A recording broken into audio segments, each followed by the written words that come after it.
Hello everyone, my self doctor Rita Jain. आज हम NCERT twelfth micro economics lesson 3 में उत्पादन लागत से संबंधित वस्तुनिष्ठ प्रश्नों को हल करेंगे। यह भाग 3 है। फर्स्ट क्वेश्चन, सही जोड़ी मैच द फॉलोइंग है। पहला है मौद्रिक लागत, मनी कॉस्ट, तो इसे हम मैच करेंगे कच्चा माल पर व्यय, यानी कच्चा माल। जैसे मान लीजिए कि सूती वस्त्र उद्योग है तो उसका कच्चा माल क्या होगा, उसका कच्चा माल होगा कपास। तो कपास के लिए जो पेमेंट होगा वो हम क्या करेंगे, मुद्रा के रूप में करेंगे, तो उसे हम क्या कहेंगे, मौद्रिक लागत। तो कच्चे माल पर किया गया व्यय जो है किसका अंग होता है, मौद्रिक लागत का अंग होता है। सेकंड है स्थिर लागत। स्थिर लागत को हम किससे मिलाएंगे, अल्पकाल से। क्यों मिलाएंगे, क्योंकि अल्पकाल में ही कुछ लागतें स्थिर होती है। अल्पकाल में हम मान लेते हैं कि ये जो फैक्ट्री का भवन है वो क्या रहेगा, स्थिर रहेगा, और जो श्रमिक रहेगा उसकी मात्रा में हम परिवर्तन करके जो उत्पादन है उसको बढ़ाएंगे। तो अल्पकाल में कुछ साधन स्थिर होते हैं और कुछ साधन परिवर्तनशील होते हैं, इसलिए हम स्थिर लागत को किससे मिलाएंगे, अल्पकाल से, क्योंकि अल्पकाल में ही स्थिर साधन होते हैं। दीर्घकाल में तो सभी साधन कैसे होते हैं, परिवर्तनशील होते हैं।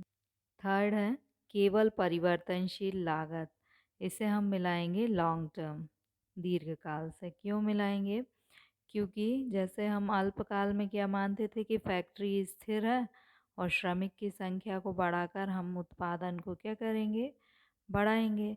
लेकिन दीर्घकाल में स्थिर और परिवर्तनशील साधन नहीं होते, बल्कि सारे ही साधन कैसे होते हैं, परिवर्तनशील।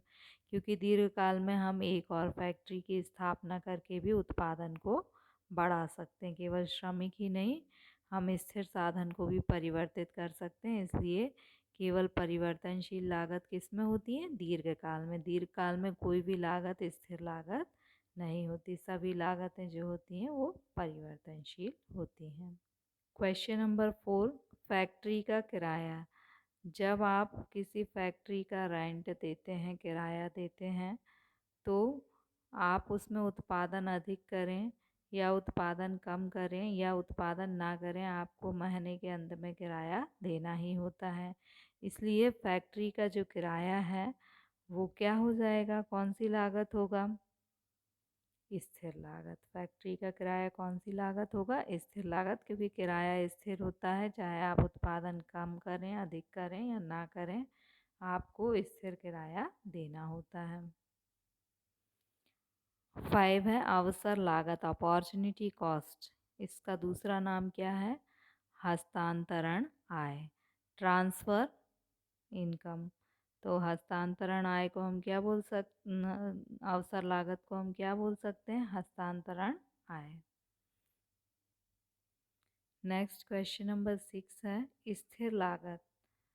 इसको हम मैच करेंगे अल्पकाल में अपरिवर्तनीय।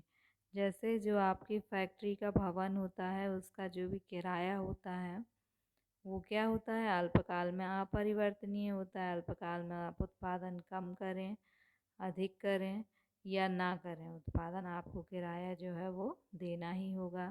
तो स्थिर लागत क्या होती है, अल्पकाल में स्थिर होती हैं या अपरिवर्तनीय होती हैं। अब है परिवर्तनशील लागत, वेरिएबल कॉस्ट। इसको हम मैच करेंगे उत्पादन शून्य होने पर शून्य होना।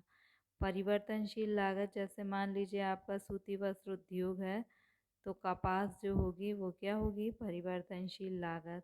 तो यदि आप उत्पादन नहीं करते हैं तो क्या कपास का यूज़ होगा, नहीं होगा। तो जो परिवर्तनशील लागत होती है वो उत्पादन शून्य होने पर क्या हो जाती है, शून्य। तो ये जो है उत्पादन यदि आप नहीं करते हैं तो कच्चे माल की लागत क्या हो जाएगी, शून्य हो जाएगी। क्वेश्चन नंबर 8 है आपका कि कुल लागत में यदि हम भाग देंगे उत्पादन की मात्रा का तो हमें क्या प्राप्त होगा, हमें औसत कुल लागत प्राप्त होगी। रिक्त स्थान में क्वेश्चन नंबर 1 है लागत फलन में लागत डैश का फलन होती है।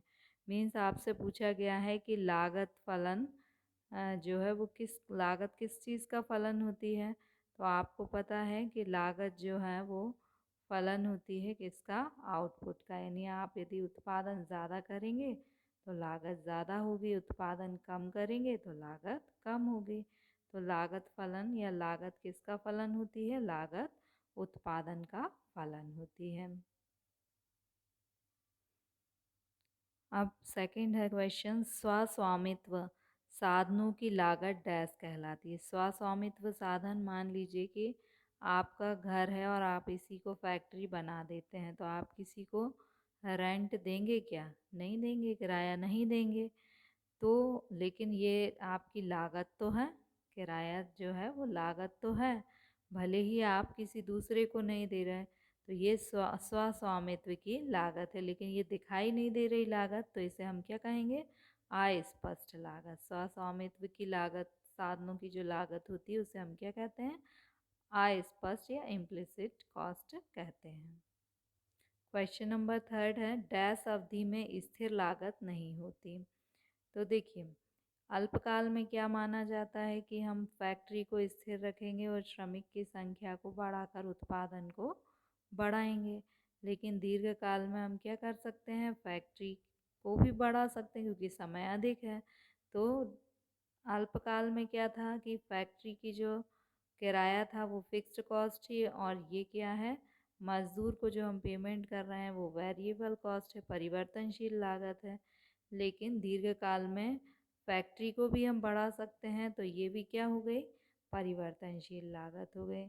तो थर्ड है आपका, डैश अवधि में स्थिर लागत नहीं होती। तो किस अवधि में स्थिर लागत नहीं होती, दीर्घकाल, लॉन्ग टर्म में स्थिर लागत नहीं होती, क्योंकि लॉन्ग टर्म में हम क्या कर सकते हैं, सभी साधनों को परिवर्तित कर सकते हैं।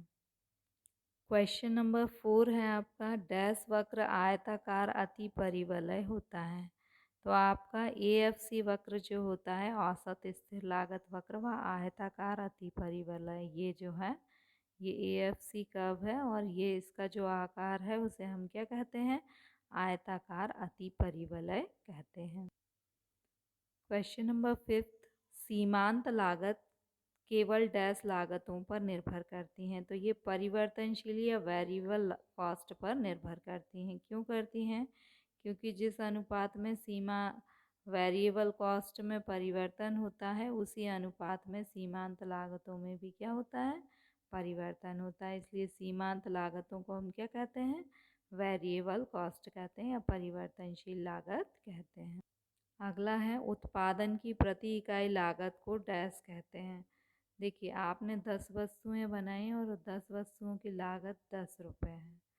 10 में 10 का हम भाग देंगे, यानी एक वस्तु हमें कितने की पड़ी, 1 रुपये की। तो ये जो 1 रुपये है वो क्या है, एक वस्तु की प्रति इकाई लागत, और ये जो फार्मूला है वो किसका है, औसत लागत का। तो उत्पादन की प्रति इकाई लागत जो है उसे हम क्या कहते हैं, औसत लागत कहते हैं। ओके, आपको ये क्वेश्चन सॉल्व करना है। डिस्क्रिप्शन में आपको इसकी लिंक मिल जाएगी, और आपको फिर अपने स्कूल के ग्रुप में डालना है कि आपके कितने नंबर आए। जैसे यदि आपके 10/10 आते हैं तो आप उसको 10/10 लिख सकते हैं, या 9/10 आते हैं, जो भी आपका स्कोर है आपको अपने स्कूल के ग्रुप में सेंड करना है। Okay, thank you.